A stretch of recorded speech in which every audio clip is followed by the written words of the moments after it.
Times of India report करता है दोस्तों कि massive US military fleet moving towards Iran. Donald Trump after Tehran says it has finger on trigger. We have a lot of ships going in that direction just in case. I'd rather not see anything happen, but we are watching them very closely, Trump told reporters aboard Air Force One on Thursday as he returned from the World Economic Forum in Davos, Switzerland. We have an armada. We have a massive fleet heading in that direction. Maybe we won't have to use it. We'll see. US officials speaking on condition of anonymity to news agency Reuters said the aircraft carrier USS Abraham Lincoln and several guided missile destroyers are expected to arrive in the Middle East in the coming days. Additional air defense systems are also being considered to protect US forces and bases in the region, underscoring Washington's bolstered military options. साफ सीधी बात है, carrier group को move कर दिया. बहुत पहले की खबर है. कैरियर ग्रुप को मूव हुए दोस्तों करीब 10-15 दिन हो गए होंगे, लेकिन अब ये ईरान के पास है, ये मिडिल ईस्ट के पास है carrier group, USS Abraham Lincoln और एयर डिफेंस के एसेट्स भी. क्या ईरान के ऊपर हमला हो सकता है? क्या ईरान के ऊपर लिमिटेड ऑपरेशंस हो सकते हैं? आई डोंट नो, क्योंकि ट्रंप कई बार कहता कुछ है, करता कुछ है. Right? He says something and he does something which is quite the opposite. We can't be very sure, लेकिन आज नहीं तो कल नहीं तो परसों ईरान के अगेंस्ट ऑपरेशन होना है. क्या ये अगले 10 दिन में हो जाएगा? वेरी वेरी डिफिकल्ट टू से, क्योंकि अचानक वो जो खबरें आ रही थी ईरान से कि ये प्रोटेस्ट हो गया, इतने लोग मारे गए, वो खबरें ही आना बंद हो गई. ईरान की सरकार ने ऐसी चाबी लगाई है, वहां पे ऐसी चाबी लगाई है कि खबरें ही बाहर नहीं आ रही. अब खबरें बाहर नहीं आ रही तो लोग रिएक्ट कैसे करेंगे? जाहिर सी बात है, कंप्लीट इंफॉर्मेशन लॉकडाउन है, एब्सोल्यूट इंफॉर्मेशन लॉकडाउन हो चुका है ईरान में. जेरूसलम पोस्ट है, यहां से हमने खबर ली है दोस्तों. US power stops Russia China from invading Greenland not Denmark. हम लोगों ने ईरान की बात कर ली दोस्तों, पहले हमने और बातें कर ली थी. ईयू और इंडिया के पैक्ट की, थोड़ा बहुत मर्कोसर के बारे में हमने बात करी थी, लेकिन यह भी बहुत इंपॉर्टेंट है. यहां पे जेडी वैंस जो है वाइस प्रेसिडेंट यूएस के, उन लोगों ने बोला है व्हाट कीप्स रशिया और China from invading Greenland? It is the power of Denmark? No, it is the power of the United States. Greenland matters for our national security, he added, stating that our entire missile defense system could be destabilized if you don't control the Arctic. It's one of the big things that people don't understand about this administration. They think that we hate Europe. We don't. We love Europe. Why do we want Europe to control its borders? Because we love European civilization, we want it to preserve itself. अच्छा, ये उन्होंने border के साथ भी जोड़ दिया, सब कुछ जोड़ दिया. इसेंशियली वो कह रहे हैं कि हमारी पूरी सिक्योरिटी ग्रीनलैंड के ऊपर निर्भर है. क्यों? क्योंकि ग्रीनलैंड के ऊपर हम लगाएंगे एयर डिफेंस सिस्टम कि अगर कहीं से मिसाइल विसाइल आ रही है तो ग्रीनलैंड उसको बचा लेगा.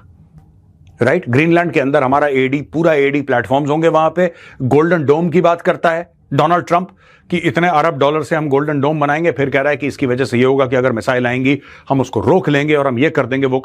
All these things, this is basically, मैं आपको बता रहा हूं, मिनरल्स का खेल है. मिनरल्स का खेल है. आज की तारीख में रशिया से कोई ज्यादा खतरा नहीं है, बहुत कम खतरा है. एक जमाने में बिफोर 1991 रशिया से सॉलिड न्यूक्लियर वॉर का खतरा था जब यूएसएसआर था. अब तो कुछ भी खतरा नहीं है, कुछ भी खतरा नहीं है. मैं आपको बता रहा हूं, इसमें बेसिकली मिनरल्स चाहिए. और Donald Trump wants to go down in history. देखिए, ये पंट बोलते हैं ना, एक गैम्बल है, ये एक जुआ है डोनाल्ड ट्रंप का, कि मैंने जुआ खेला, मैंने दुनिया भर की बाहें मरोड़ी, हाथ मरोड़े, किसी की चीख निकली, उसने बोला अच्छा ठीक है ग्रीनलैंड ले लो, तो मैं अमर हो गया, मैं पहला यूएस प्रेसिडेंट हो गया इन रीसेंट हिस्ट्री. तो हम लुजियाना परचेज की बात नहीं कर रहे, हम अलास्का की बात नहीं कर रहे, हम तो मॉडर्न टाइम्स की बात कर रहे हैं.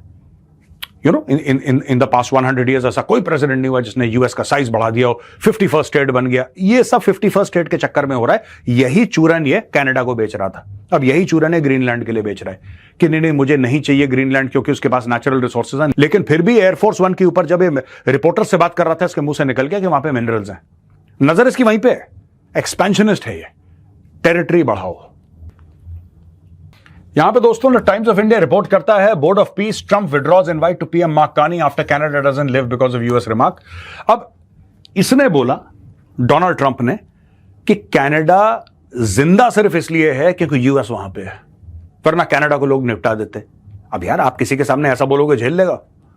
कनाडा के प्राइम मिनिस्टर मार्क कार्नी ने मुंह पे बोल दिया कि भाई गलतफहमी में मत रहना, गलतफहमी में बिल्कुल मत रहना. तो ट्रंप ने जो बोर्ड ऑफ पीस बनाया है, बोर्ड ऑफ पीस जो उसने बनाया है ट्रंप ने, उसका इन्विटेशन विड्रॉ कर लिया. इसको क्या फर्क पड़ रहा है, तो वैसे ही नहीं जाते वहां पे. ये वैसे ही नहीं जाते वहां पे। ट्रंप ने इन्विटेशन विड्रॉ कर लिया। दोस्तों, ये पूरा बोर्ड ऑफ पीस जो है ना, मैं आपको बता रहा हूं आज, please save this video, this is a big scam. This is just another method for Trump's family to make money. There is no board of peace. He's not interested in Palestinian lives. He's not interested in Gaza. He's not interested in peace. Right? Trump is only interested in making money. ये सबसे $1 अरब लेगा और Gaza के छोटे छोटे टुकड़े करके सारे देशों को बांट देगा कि तुम यहां पे डेवलपमेंट करो और बेचो, और पाकिस्तान को कुछ पैसे दे देगा कि तुम सिक्योरिटी प्रोवाइड करो, पाकिस्तान वहां पे सिक्योरिटी गार्ड का काम करेगा. ये टोटल इसका बोर्ड ऑफ पीस है. इसमें कुछ नहीं होने वाला. कुछ देश हैं जिनकी मजबूरी है ज्वाइन करना. सऊदी अरब की मजबूरी है ज्वाइन करना, क्योंकि उसके बिल्कुल नेबरहुड में ये सब कांड कर रहा है. यूएई की मजबूरी है, मिडल ईस्ट में सब हो रहा है. इजराइल की मजबूरी है, Israel is party to that conflict. Right? Jordan की मजबूरी है, जॉर्डन इज अ नेबर. इसमें कई सारी, इसमें 60-70 कंट्रीज ऐसी हैं जिनका कोई लेना देना ही नहीं है. पाकिस्तान का है लेना देना, because you need somebody who will do your bidding all the time ना, पैसा लेके जो काम वाम कर ले. That is why Pakistan is important and that is why Pakistan has been invited, because Pakistan में वो मॉरल रेड लाइंस, ये सब चक्कर तो है नहीं. In Pakistani society there are no moral red lines. You pay the money, they will do your bidding. This is exactly why Trump wants the Pakistan army there. That is why Pakistan has been given a seat at the table. Bharat ने जवाब ही नहीं दिया. India has not responded to Donald Trump. अब ये चढ़ा बैठा है. Tensions escalated between the two leaders at the World Economic Forum on Tuesday. Carney received a standing ovation over his statement against the rupture in the US-led rules-based global order. In a speech following this, Trump, in his address, claimed that Canada lives because of the US. Later, Mark Carney, responding to Trump's remark in a national address at Quebec City on Thursday, claimed that Canada thrives because of itself, acknowledging the remarkable partnership between the two nations. The press, he said, Canada doesn't live because of the United States. Canada thrives because we are Canadian. बस सीधी बात है. And this gentleman, Mark Carney, he has gone and signed a deal with the Chinese. End of story. आप क्या बोलोगे और आप क्या करोगे? ये खुद मुख्तार देश है, ठीक है ना? It is sovereign. They have gone and signed a deal with the, and that deal encompasses security and electrical vehicles and trade, etc., etc., etc. और कर दिया उसने, दरवाजे खोल दिया. यूनाइटेड स्टेट्स ऑफ अमेरिका के बॉर्डर पे, नॉर्दर्न बॉर्डर्स, वेलकम. चाइनीज को बोल दिया वेलकम, अब करो. यहां पे दोस्तों हिंदुस्तान टाइम्स कवर कर रहा है. हमने भी पहले कवर करा था, लेकिन बहुत बड़ी बात है. We just thought we will tell you in an expanded sort of version. Left with no alternative, what EU said on freezing US trade deal amid Trump's Greenland threats. Greenland को जब threat दिया Trump ने कि या तो मुझे बेच दो या मैं उसको मिलिटरीली ऑक्यूपाई कर दूंगा, तो जो यूएस और ईयू, यूरोपियन यूनियन के बीच में जो डील होने वाली थी, फ्री ट्रेड एग्रीमेंट होने वाला था, उसको यूरोप ने रोक दिया है. उसको यूरोप ने रोक दिया है. ये $1.6 ट्रिलियन का मार्केट है भाई. $1.6 ट्रिलियन यूरोप ने रोक दिया. यूरोप ने बोला कि यार देखो सुनो, ट्रेड व्रेड एक तरफ, ये तुम धमकियां देना बंद करो, पहले अपनी जबान सुधारो. तुम हमसे ऐसे बात नहीं कर सकते. हम भी यूरोप हैं, कोई ऐसे नहीं कि कोई ऐसा छोटा मोटा कोई मुल्क है जिससे तुम मन चाहे जैसे बात कर रहे हो. वैसे छोटे मोटे मुल्क से भी ऐसे गलत तरीके से बात नहीं करनी चाहिए. But you can't talk to us like that. A trade deal between the United States and the European Union has been put on hold after the European Parliament decided to freeze a ratification vote over US President Donald Trump's mounting threats to seize Greenland, a Danish territory. In a statement, Bernd Lang, Chair of Parliament's Trade Committee, said by threatening the territorial integrity and sovereignty of an EU member state and by using tariffs as a coercive instrument, the US is undermining the stability and predictability of EU-US trade relations. We have been left with no alternative but to suspend work on the trade deal until the US decides to re-engage on a path of cooperation rather than confrontation. In a warning to Trump, European Commission President Ursula von der Leyen, the US top executive, told EU lawmakers earlier, Europe prefers dialogue and solutions, but we are fully prepared to act if necessary with unity, urgency and determination. साफ सीधी बात है.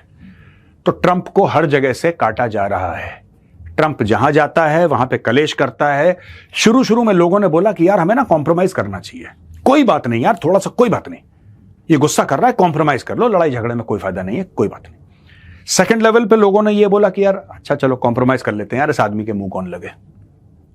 अब जब उसने बहुत ज्यादा धक्का दिया तो अब लोग इसके खिलाफ खड़े हो गए. In fact you will be surprised, UK का प्राइम मिनिस्टर खड़ा हो गया, जो कि दुमछल्ला था ट्रंप का. उसका वो खड़ा हो गया, वो कहता मैं तुम्हारी बात नहीं मानूंगा, भाड़ में जाओ. मार्क कार्नी ने तो उसके मुंह पर थप्पड़ मार दिया, लिटरली सबके सामने. ही जस्ट शेम्ड ट्रंप, राइट? वहां पे ईयू और मर्कोसर की डील हो जाती है, वहां पे ईयू अनाउंस कर रहा है कि हम इंडिया जा रहे हैं यार, इंडिया के साथ हम डिफेंस डील और ट्रेड अग्रीमेंट साइन कर रहे हैं, और इस पूरी डील्स में कहीं भी यूएस नहीं है भाई, कहीं भी यूएस नहीं है। दुनिया भर में डील्स हो रही हैं बड़ी बड़ी, अरबों खरबों की, अमेरिका गायब। And that is all thanks to Donald Trump.